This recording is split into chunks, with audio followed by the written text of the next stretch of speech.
جو مصیبت میں کام نہ آئے وہ دوست نہیں۔ امتحان وفا۔ حق تعالیٰ کی محبت میں حضرت ذوالنون مصری رحمۃ اللہ علیہ پر عجیب حالت طاری ہو گئی۔ ایسی شورش و دیوانگی طاری ہو گئی تھی کہ آپ کی آہوں سے لوگوں کے کلیجے منہ کو آ جاتے تھے۔ حاکم وقت نے آپ کو قید میں ڈالنے کا حکم دے دیا۔ زندان جب آپ کو قید خانے کی طرف لے کر چلے تو آپ کے شاگرد اور مرید روتے ہوئے پیچھے پیچھے ہو لیے۔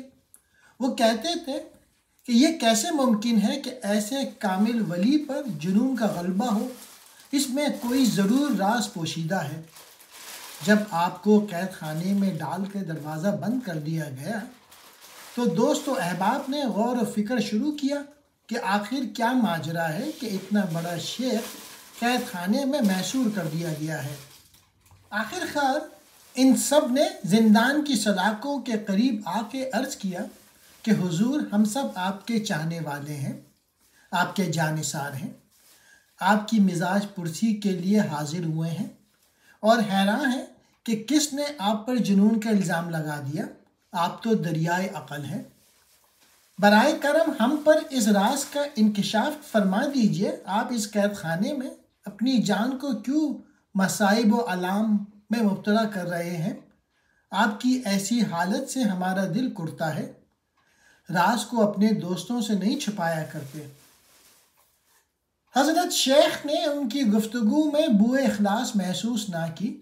آپ نے دل میں کہا، آؤ ان کی وفاداری اور محبت کو آزمائیں۔ امتحان اخلاص کے لیے ان کی طرف پتھر اٹھا کر دوڑے جیسے پاگل وحشت میں لوگوں کو مارنے کے لیے دوڑتا ہے۔ یہ معاملہ دیکھتے ہی سب لوگ ڈر کے مارے بھاگ کھڑے ہوئے۔